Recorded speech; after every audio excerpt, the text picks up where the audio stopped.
اعوذ باللہ من الشیطان الرجیم بسم اللہ الرحمن الرحیم یا ایہا الذین آمنوا کلوا من طیبات ما رزقناکم واشکروا للہ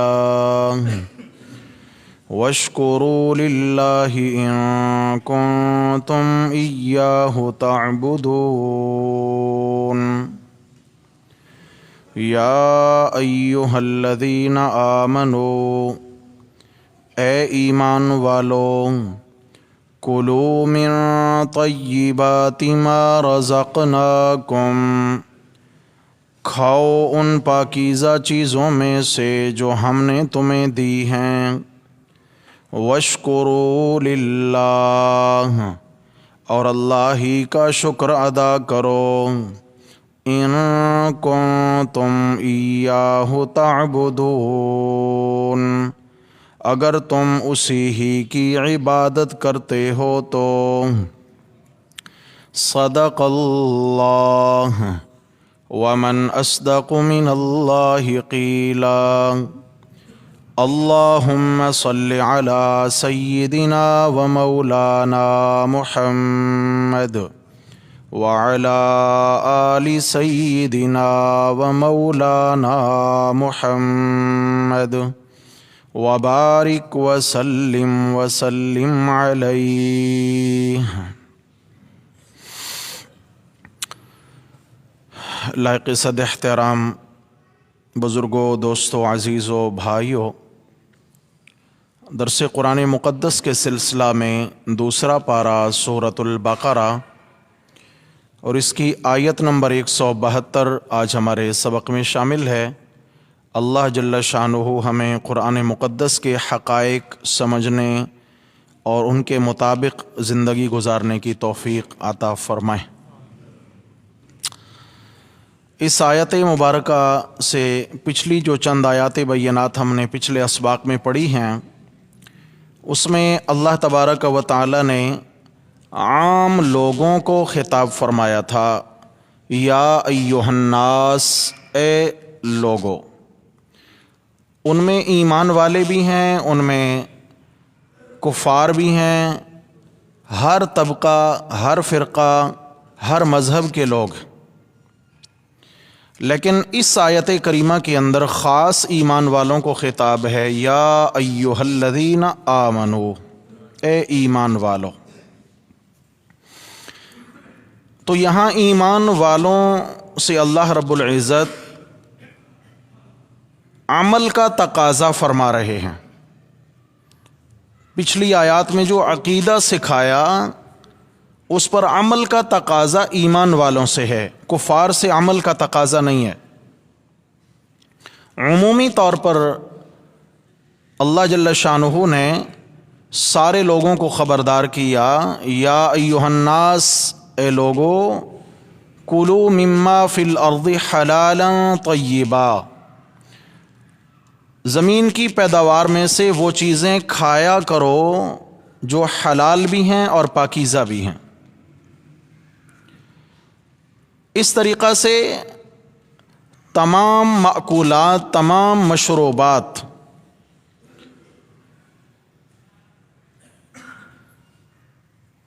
تصویریں نہیں بناؤ بھائی، کیا کر رہے ہو؟ کیا کر رہے ہو؟ کس نے بنوائی ہے؟ اچھا، زیادہ ضرورت پڑ گئی میری تصویر کی؟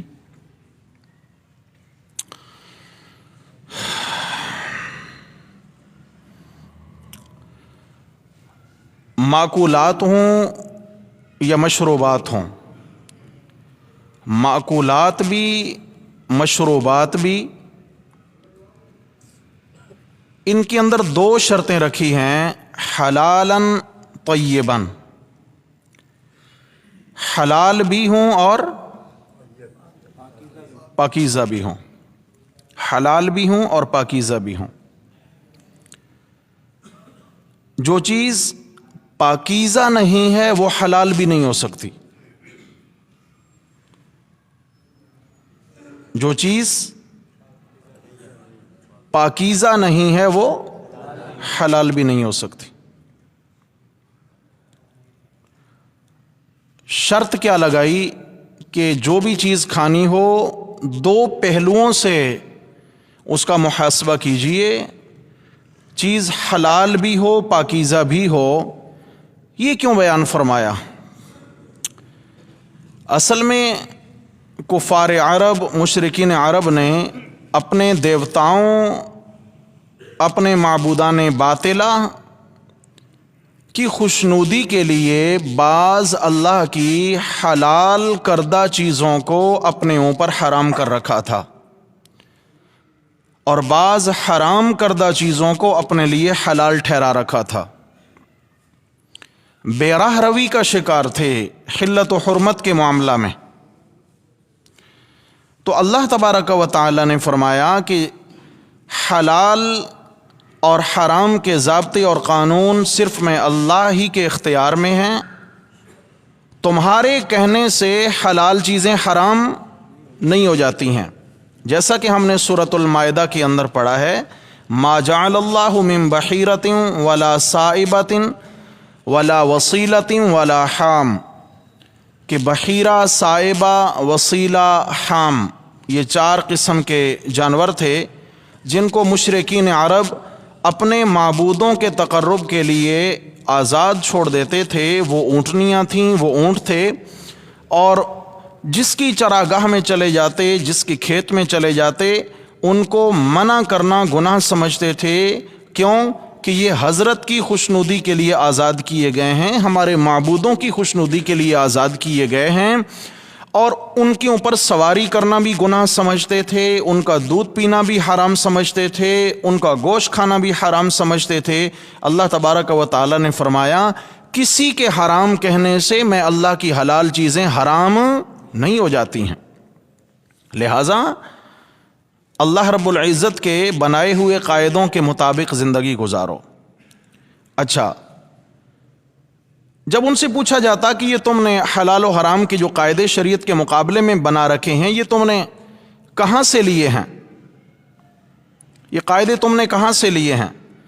تو کہتے وَإِذَا قِيلَ لَهُمُ اتَّبِعُوا مَا أَنزَلَ اللَّهُ، جب انہیں کہا جاتا کہ پیچھے چلو اس حکم کے جو اللہ نے اتارا ہے، ما انزل اللہ، قالوا، تو جواباً کہتے بل، ہرگز نہیں، نہیں جی نہیں، ایسا نہیں ہو سکتا، نتبع ما الفینا علیہ آباءنا، ہم تو اسی طریقہ پر چلیں گے جس پر پایا ہم نے اپنے باپ دادا کو۔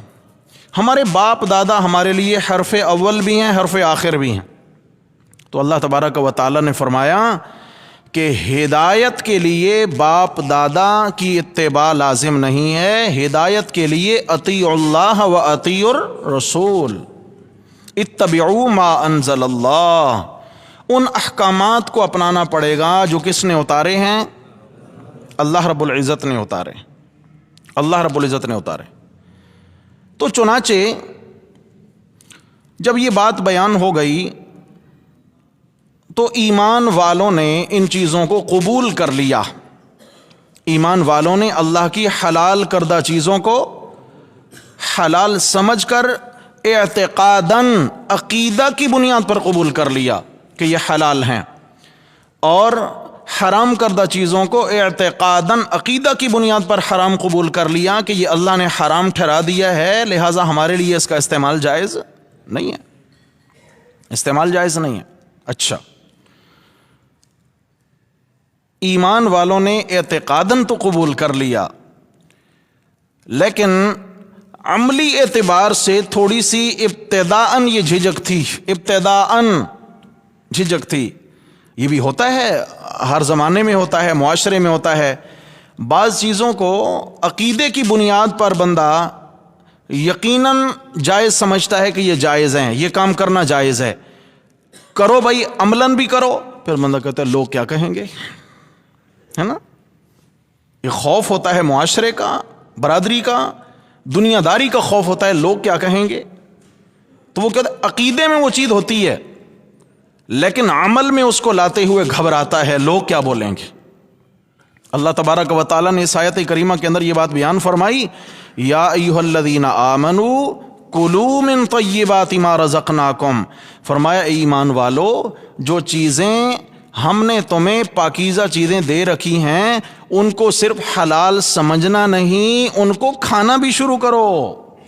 یعنی وہ جو بحیرہ، سائبہ، وسیلہ، عام جانور، لوگ ان سے خوف کھاتے ہیں کہ اگر ان کو چھیڑ دیا تو بابا جی ناراض ہو جائیں گے، ہمارے فلاں حضرت جی ناراض ہو جائیں گے، ہمارے فلاں معبود اور دیوتا ناراض ہو جائیں گے، یہ لوگ دل میں جن کا خوف رکھتے ہیں نا کہ نہیں چھیڑ دے، فرمایا ان کا استعمال شروع کرو، ان جانوروں کو پکڑو، ان کو ذبح بھی کرو، ان کا دودھ بھی استعمال کرو، ان کے اوپر بار برداری بھی اور سواری بھی کرو، ہاں جی، تاکہ مشرکوں کی چیخیں نکلیں کہ ہمارے معبودوں کے تقرب میں چھوڑے جانے والے جانوروں کو ایمان والے دیکھو بھائی کیسے ذبح کر رہے ہیں۔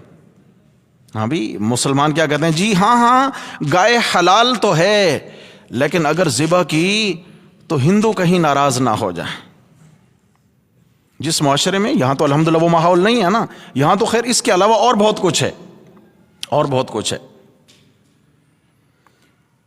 تو میرے بھائیوں، صرف عقیدے میں کسی چیز کو رکھ لینا یہ کافی نہیں ہے، اللہ رب العزت نے عمل میں لانے کا حکم دیا ہے۔ کلو، کھانا شروع کرو، جو حلال پاکیزہ چیزیں انہیں کھانا شروع کرو، کسی سے ڈرو نہیں، ملامت کرنے والے کی ملامت سے مت ڈرو، اللہ رب العزت کی، اللہ کے حکم کو دیکھو، اور اللہ کے حکم ہی کا احیاء تمہاری کامیابی کا سبب ہے، اسی ہی کو زندہ رکھو۔ ہر وہ کام زمانہ جاہلیت میں جو شرک کا سبب بنتا رہا، شرک کیا تھا؟ تحریمات لغیر اللہ، غیر اللہ کے کہنے کی وجہ سے چیزوں کو حرام کرنا، یہ بھی ایک قسم کا عمل کا شرک ہے، کیونکہ حرام بنانے کا اختیار اللہ کے پاس ہے۔ اگر کسی مخلوق کو حرام حلال ٹھہرانے کا صاحب اختیار سمجھا تو گویا اللہ کے اس اختیار میں اسے کیا بنایا؟ شریک بنایا۔ تو فرمایا تحریمات لغیر اللہ کے ذریعے جو شرک کا سبب بننے والی چیزیں تھیں ان کا قلع قمع کرو، ان کا خاتمہ کرو۔ اچھا، انہیں کھا کر کیا کرنا ہے؟ واشکروا للہ، اور اللہ کا شکر ادا کرنا ہے۔ کیا کرنا ہے؟ یا اللہ تیرا شکر ہے کہ تو نے ہمارے لیے حلال بھی واضح کیا اور حرام بھی واضح، یا اللہ تیرا شکر ہے۔ عمل کرو اور عمل کی توفیق پر اللہ کا شکر ادا کرو۔ ان کنتم ایاہ تعبدون، اگر تم اسی ہی کی عبادت کرتے ہو تو کیا مطلب؟ اسی ہی کی عبادت کرتے ہو تو کیا مطلب؟ اگر عقیدتاً مانتے ہو تو پھر عمل میں بھی لاؤ۔ ان کنتم ایاہ تعبدون، اگر عقیدے میں یہ بات آ گئی ہے کہ کسی کے حرام کہنے سے چیزیں حرام نہیں ہوتی تو پھر ان کو کیا لاؤ؟ عمل میں لاؤ۔ عقیدہ تو تمہارے دل کے اندر ہے اور عمل تمہارا اظہار ہوگا، دنیا دیکھے گی، معاشرہ دیکھے گا کہ ہاں جی واقعی یہ ایمان والے ہیں، یہ اللہ کے حکموں کو کس طرح زندہ کر رہے ہیں۔ ان کنتم ایاہ تعبدون، اگر تم اسی ہی کے بندے ہو تو، یعنی اس کی تم بندگی کرتے ہو تو، اس کو اپنا معبود مانتے ہو تو لازمی بات ہے جس کو حلال و حرام کا صاحب اختیار سمجھا ہے اس کو معبود تو مانا ہے کہ نہیں مانا؟ اس کو تو معبود مانا ہے۔ واشکروا للہ، ایک معنی شکر ادا کرو، لیکن اگر اس کی گہرائی میں ہم جائیں تو شکر اکثر قرآن مجید میں شرک کے مقابلے میں بیان ہوا ہے۔ شرک کے مقابلہ میں کیا بیان ہوا ہے؟ شکر۔ شکر کیوں؟ حیران کن معاملہ تو یہ ہے کہ شکر کے اندر بھی 3 حروف، شرک کے اندر بھی 3 حروف۔ جو حروف شکر کے اندر ہیں وہی حروف شرک کے اندر ہیں۔ شین کاف را شکر، شین را کاف شرک، تھوڑی سی تقدیم و تاخیر ہوئی ہے۔ را کو ابتدا درمیان سے اٹھا کے پیچھے ڈالا تو شکر بن گیا، اور آخر سے اٹھا کے بیچ میں رکھا تو شرک بن گیا۔ اور معنی زمین سے آسمان تک اس سے بھی زیادہ فاصلہ ہے معنی میں۔ شکر کا معنی اللہ کا حق اللہ ہی میں ماننا. اللہ کا حق کس میں ماننا بھائی؟ اللہ میں نہیں، اللہ ہی میں ماننا. جو جو اللہ کے حق ہیں، جو جو اللہ کے حقوق ہیں، ان کو اللہ ہی میں ماننا، یہ کیا ہے؟ اللہ کا شکر ہے. اور اللہ کا کوئی حق کسی اور میں ماننا، یہ کیا ہے؟ یہ شرک ہے. سجدہ کس کا حق ہے؟ اگر کسی بھی صاحب قبر، صاحب مزار کے لیے، کسی بھی آستھان پر، کسی بھی جھنڈے پر، کسی بھی تھلے پر، کسی بھی مورتی کے سامنے، کسی زندہ مردہ کے سامنے اگر کسی نے پیشانی رکھنا جائز سمجھی تو اللہ کا حق اس کو دیا کہ نہیں دیا؟ کیا بن گیا؟ شرک بن گیا. سمجھ آ گئی ہے؟ غائبانہ حاجات میں مشکل آ جائے، غائبانہ حاجتیں ہوں، کوئی وہاں پرسان حال نہ ہو، انسان ایسی جگہ پھنس جائے کہ کوئی وہاں پہ دیکھ نہ رہا ہو، اور وہاں حالات میں گھر کر پورے یقین سے اللہ کو پکارے کہ کوئی مجھے دیکھے نہ دیکھے مگر میرا اللہ مجھے دیکھ رہا ہے، اور میرا اللہ میری مشکل کشائی بھی کر سکتا ہے، یقیناً کرتا ہے. تو یہ کیا ہے؟ اللہ کا حق کس میں مانا؟ بولو بھائی، اللہ ہی میں مانا تو کیا کہلایا؟ شکر. اور اگر یہی تھوڑی سی ٹون چینج ہو گئی، کہیں مشکل میں گھرا، کہیں کشتی گرداب میں آ گئی، بھنور میں آ گئی، اور وہاں پہ اللہ کے حضور دامن پھیلانے کی بجائے بغداد کی طرف رخ کر لیا، نہیں سمجھے بات کو؟ بغداد کی طرف رخ کر لیا، ٹھیک ہے نا جی، کربلا کی طرف رخ کر لیا، کسی اور جانب رخ پھیر لیا، تو میرے بھائیوں یہ غائبانہ حاجات میں پکار جو اللہ کا حق تھا، یہ کسی اور کو دے کر کس چیز کا ارتکاب ہو گیا؟ شرک کا. یہ شرک. اور میں اپنی طرف سے نہیں کہہ رہا، قرآن مجید کے دلائل ہیں اس پر. یہ کبھی موقع ملے نا تو 21ویں پارہ میں سورت کا نام ہے سورہ لقمان، اور سورہ لقمان کی یہ آیات بینات جو ہے نا، ان کا ترجمہ ضرور پڑھیے گا گھر میں جا کر. اللہ تبارک و تعالیٰ نے یہاں بالکل مسئلہ کھول کر بیان فرمایا. یہ میرے سامنے 21واں پارہ ہے سورہ لقمان، اور اس کی آیت نمبر 12، آیت نمبر 12 سے آگے بھی ترجمہ چلے گا. آیت نمبر 12 سے عنوان چلا ہے، سنیے جی. اعوذ باللہ من الشیطان الرجیم وَلَقَدْ آتَيْنَا لُقْمَانَ الْحِكْمَةَ، اور البتہ تحقیق یقینی بات ہے کہ ہم نے لقمان حکیم کو دانائی عطا فرمائی تھی. یہ لقمان کون ہیں؟ اکثر اسلاف امت کا یہ خیال ہے، یہ نظریہ ہے، اور اکثر مفسرین کا بھی یہی خیال ہے کہ یہ اللہ کے ولی تھے. کیا تھے بھائی؟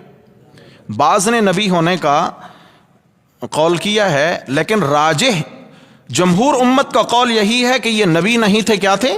ولی تھے. لیکن تھے اللہ کے بڑے برگزیدہ بندے، بڑے نیک بندے، بڑے موحد اعظم تھے اس زمانے کے. تو فرمایا وَلَقَدْ آتَيْنَا لُقْمَانَ الْحِكْمَةَ، اور البتہ تحقیق ہم نے لقمان کو دانائی عطا فرمائی. اور دانائی عطا فرمانے کے بعد حکم کیا دیا؟ اس نعمت دانائی کے ملنے پر انشکر للہ، نہیں یہاں شکر کا معنی نہیں کریں گے، یہاں لفظ شکر نہیں آئے گا. انشکر للہ، یہ کہ تو حق مان صرف اللہ کے لیے. اللہ کا حق کس کے لیے مان؟ انشکر للہ، اللہ کا حق اللہ ہی کے لیے مان، اللہ ہی کے لیے مان. یعنی اللہ کا حق کسی اور کو دینے کی اجازت نہیں ہے. وَمَن یشکر، اور جو کوئی حق مانے، یعنی اللہ کی صفت والا حق اللہ ہی کے لیے مان لے، فَإِنَّمَا يَشْكُرُ لِنَفْسِهِ، اس نے اللہ پر احسان نہیں کیا، اس نے حق مانا ہے اپنی جان کے نفع کے لیے. اس نے اپنے اوپر احسان کیا ہے، اس نے اپنی آخرت سیدھی کی ہے، اس نے اپنی راہ صاف کری ہے، اس نے اللہ پر احسان. ساری دنیا اگر اللہ تعالیٰ کی انکاری ہو جائے تو بھی اللہ تعالیٰ غنی صمد بے نیاز ہے، اس کو کسی کی پرواہ نہیں ہے. اور ساری دنیا اگر اللہ تبارک و تعالیٰ کی تعریفوں میں لگ جائے تو ایک ذرہ برابر بھی اللہ کے شان اور کمالوں کی بریائی میں اضافہ نہیں ہوگا، کیونکہ انک حمید مجید، وہ تو پہلے سے ہی حمید بمعنی محمود، وہ تو ہے ہی تعریفوں والا، مجید بزرگی والا، اتنا بزرگی والا، اتنا اونچے مقام والا کہ اس سے اونچا کوئی اور مقام نہیں ہے. تو اب کیا ہوا؟ اگر کوئی اللہ تعالیٰ کی عبادت کرے گا، اللہ کا حق مانے گا، اللہ کو وحدہ لا شریک سمجھے گا، تو اس نے احسان کیا اپنی جی اپنی جان پر احسان کیا، اپنی خیر کی ہے، اپنا بھلا کیا ہے. نماز پڑھی، کس کا بھلا کیا؟ جی صحیح ہے جی. درس قرآن میں بیٹھا، کس کا بھلا کیا؟ اللہ کے راستے میں نکلا، کس کا بھلا کیا؟ سب سے پہلے اپنا، سب سے پہلے اپنا. کسی پر کوئی احسان نہیں، اپنی ذات کا حق ادا کر رہا ہے. جس کام کے لیے اللہ نے بھیجا تھا اسی مقصد کے لیے اپنے آپ کو استعمال کر رہا ہے. فَإِنَّمَا يَشْكُرُ لِنَفْسِهِ وَمَنْ كَفَرَ، اور جو کوئی ناقدرہ ہوا، جس کسی نے حق نہ مانا اللہ کا. کیا مطلب ہے؟ اللہ کا حق غیروں میں بانٹنے کی کوشش کی. من کافرا، فرمایا فإن اللہ غنی حمید، پس بے شک اللہ تعالی غنی، بے پرواہ ہے، بے پرواہ ہے، اسے کسی کی پرواہ. حمید، وہ تعریفوں والا ہے. کیا والا ہے بھائی؟ تعریفوں والا ہے. اب آگے حضرت لقمان حکیم کو جب یہ حکم ملا کہ شکر کیجئے، کیا کیجئے؟ شکر کیجئے، تو شکر کا کمال درجہ یہی تھا کہ شرک کے خلاف جنگ چھیڑی جائے. کس کے خلاف؟ شکر کا کمال درجہ یہ تھا کہ شرک کے خلاف محاذ گرم کیا جائے. تو آگے اپنے شہزادے کو، اپنے بیٹے کو نصیحت کرتے ہیں. قرآن و نصیحتوں کا ذکر کرتا ہے. فرمایا وَإِذْ قَالَ لُقْمَانُ لِابْنِهِ، اور یاد کرو اس وقت کو جب حضرت لقمان نے اپنے بیٹے کو کہا، وَهُوَ يَعِظُهُ، درا حالے کہ وہ اپنے بیٹے کو نصیحت فرما رہے تھے. یاد کرو اس وقت کو جب حضرت لقمان نے اپنے بیٹے کو نصیحت کرتے ہوئے فرمایا، یا بنیا، اے میرے پیارے بیٹے، لا تشرک باللہ، اللہ کے ساتھ شرک نہ کرنا. پیچھے شکر کا حکم آیا، آگے شرک کی نفی آ گئی. لا تشرک باللہ، اللہ کے ساتھ شرک، بولو بھائی سو گئے، اللہ کے ساتھ شرک مت کرنا. کیوں جی؟ ان الشرک لظلم عظیم، اس لیے کہ شرک سب سے بڑا ظلم ہے. شرک غداری، شرک گناہ نہیں ہے بھائی، خیال کرنا، خطا نہیں ہے، خطا نہیں ہے، شرک غداری ہے. کیا ہے؟ اگر کوئی کہے نا جی، کوئی غدار کہے جی خطا ہو گئی، جان چھوڑ جائے گی، بھول ہو گئی، جان چھوڑ جائے گی. غدار کے لیے معافی نہیں ہے. اگر شرک کرتے کرتے موت آ گئی تو قرآن مجید نے کیا کہا؟ ان الشرک لظلم عظیم، کہ شرک سے بڑا کوئی اور ظلم کائنات میں. یہ بم دھماکے ہوتے ہیں، قتل و غارت ہوتی ہے، یہ گلی گلی چھینا جھپٹی ہے، سمجھ آ گئی ہے، ڈاکے ہیں، خون بہایا جا رہا ہے، عزتیں لوٹی جا رہی ہیں، مال چھینا جا رہا ہے. کون سا جرم ہے جو دنیا میں نہیں ہو رہا؟ سارے جرائم ہیں، سارے ظلم ہیں، لیکن ان تمام مظالم میں سب سے بڑا ظلم کیا ہے؟ بولو بھائی. جی اللہ کے ساتھ شرک کرنا. دعا کرو اللہ تعالیٰ اسی غداری والے گناہ سے ہمیں بچا کے رکھے. ہر گناہ معاف ہے. ان اللہ لا یغفر ان یشرک بہ ویغفر ما دون ذلک لمن یشاء. فرمایا ان اللہ لا یغفر، دو بار یہ قرآن مجید میں آیا. اللہ تبارک و تعالی نہیں بخشے گا اس بات کو کہ اس کے ساتھ شرک کیا جائے، یعنی اس شخص کی مغفرت نہیں ہوگی جو شرک کرتے کرتے مر گیا. وَيَغْفِرُ مَا دُونَ ذَلِكَ لِمَن يَشَاءُ، اور اس کے علاوہ جتنے گناہ ہیں اللہ چاہیں گے تو جس کے لیے چاہیں گے اسے معاف فرما دیں گے. یعنی یہاں کیا ہے؟ دروازہ کھلا رکھا ہے. فرمایا ممکن ہے میں معاف کر دوں، لیکن اگر سزا بھی دوں گا تو سزا بھگتنے کے بعد آخر پھر بھی مغفرت ہے. جس کے دل میں رائی کے دانہ برابر ایمان ہوگا، سزا بھگتنے کے بعد بالآخر اس کی کیا ہے؟ مغفرت ہے. لیکن جس نے شرک کی ملاوٹ کر لی، زندگی کے اعمال میں رائی کے دانہ برابر بھی شرک کی ملاوٹ کر لی، تو اس کی مغفرت نہیں. آپ کہتے ہیں جی یہ کیا ہے؟ اس بیچارے کی 70 سال کی تہجد ہے، نمازیں ہیں تکبیر اولیٰ سے، روزے ہیں، فرائض ہیں، نوافل ہیں، تلاوت ہے، ذکر اذکار ہے، حج بیت اللہ ہے، عمرے ہیں، اور کیا کیا اس کی عبادات ہیں. تو جناب اگر اس نے کبھی ایک رائی کے دانہ برابر شرک کر لیا تو پھر یہ تو ناانصافی نہیں ہے نا کہ اتنے بڑے اعمال ضائع ہو گئے. ذرا مجھے میرے بھائیوں بتائیے، ایک مٹکا دودھ کا بھرا ہوا رکھا ہو اور اس میں ایک قطرہ پیشاب کا گرا دیا جائے، پاک ہے؟ کیوں؟ مٹکا کہاں، قطرہ کہاں؟ ایک قطرہ ہی تو تھا. وہ پورا مٹکا کس طرح متاثر ہو گیا؟ میرے بھائیو، گندگی تھوڑی ہو یا زیادہ، مٹکے کو اس نے متاثر کر دیا۔ اس طریقے سے اگر اعمال کے اندر شرک والی گندگی کا ایک قطرہ بھی جا پڑا تو ساری زندگی کے اعمال کیا ہو جائیں گے؟ ضائع ہو جائیں گے، ضائع ہو جائیں گے۔ انہو من یشرک باللہ، چھٹے پارے میں فرمایا انہو من یشرک باللہ، فرمایا جس نے اللہ کے ساتھ شرک کیا، حرم اللہ علیہ الجنہ، اللہ نے اس پر جنت کا داخلہ حرام کر دیا ہے، حرام کر دیا ہے۔ ایمان سے بتائیں، یہ گناہ چھوٹا ہے یا بڑا ہے؟ خطرناک نہیں ہے گناہ یہ؟